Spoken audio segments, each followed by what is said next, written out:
Oh, di ba? Oh, di ba?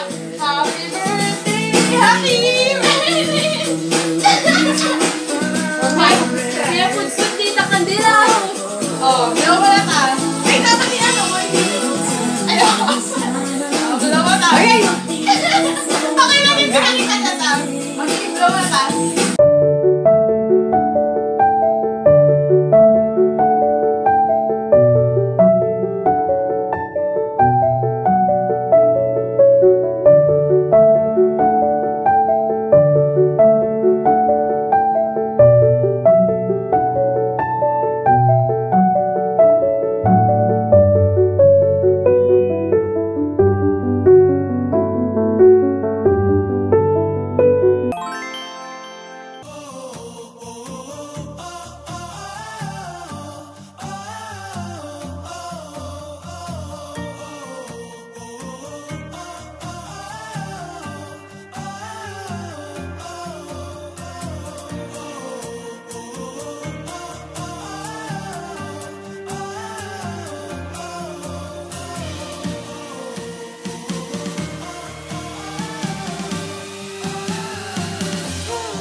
Lakas.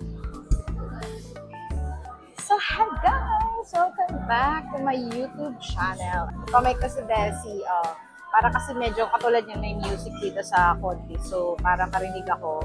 So, ayan, tinry ko na tong aking bagong bili na napaka-cute na mic, diba? For the pink yarn.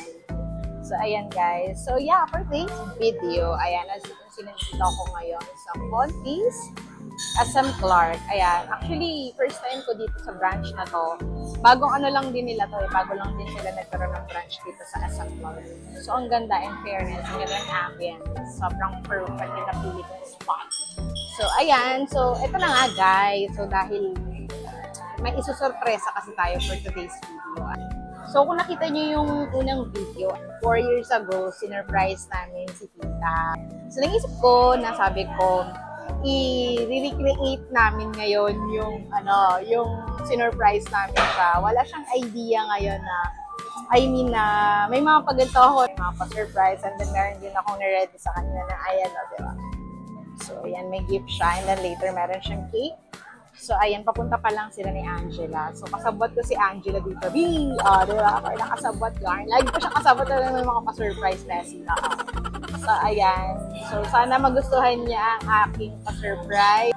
During pandemic, that was the time, yung video na yon, yung pinalabas nila. It's like, 4 years ago, tumira ako dito sa Pampanga. Like, 3 years ako nag-stay dito. Simula na nag-migrate sila, mama at sila papa sa States. So, yeah. So, nung pumunta na sila ng US, ayan, so, pinapunta nila ako dito sa Pampanga kasi meron din kami bahay dito. So, ayun, kaya sila tita, yan, si tita and si Angela talaga yung naging kasama ko for that 3 years na nag-stay ako dito sa Pampanga. Kaya sabi ko nga, parang gusto kong makabawi and kahit like mga ganito lang na pa-birthday treat, ganyan. So, ayan. And it's been a long time din kasi na hindi kami talaga nagkita ni tita. As in, ngayon pa lang, simula nang dumating ako dito sa Pilipinas. Ayan. So, masusurprise siya. Tsaka, yun nga, wala siyang idea. Ang alam niya lang na parang, yun nga, magkikita kami for the first time. And then, ayun, hindi niya alam na yung pagganto kami. Yan. So, kasabot ko si Angela dito. So, ayun, hinihintay ko sila. Sabi ko, pumunta na sila. Dahil nga, nag-prepare na ako for, ayan, yung mga, iaano ko dito ng mga pa-surprise ko sa kanya. So, ayan, tita, happy 71st birthday. Ayan, sobrang happy ako kasi na, kumbaga, nagkaroon na ng upgraded version yung dating surprise namin sa'yo 4 years ago. So, ayan, sobrang saya lang. And sana magustuhan mo to. We love you so much. We are forever here for you. Ayan. Sobrang napaka-bait talaga yung tita ko na yan. May parang yung pag-stay ko dito sa Pampanga, siya talaga yung naging guardian ko, naging second mom ko. So, yeah, sobrang thankful na talaga ako. Thank you so much, tita. You deserve this treat. Ayan, makikita mo na ako sa wakas. Alam ako, mamaya may pa-MMK. Abangan nyo, may pa-MMK ka na mamaya. Ako baka mamaya matanggal itong pulse eyeliner. So, nag-effort pa naman ako sa mamaya for the iyak yarn. Charot. So, i-order ko na yung cake. I-prepare ko na yung cake para mag-show. Nakakamala yung live. So, guys, let's go! So, ayan na, B. Pupunta na ako dun sa kung saan kami mag-meet ni tita. Ayan na. Ano kayo magkikita niya? Wala na ng K-yarn, charot. Ayan, nandito ako sa SM Clark. Very suki, charot. For the suki yarn. Ayan, mapunta na ako dun sa vlog ko. Doon kayo magkikita nila tita and Angela. So, ayan, mapunta na ako. Let's go!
day.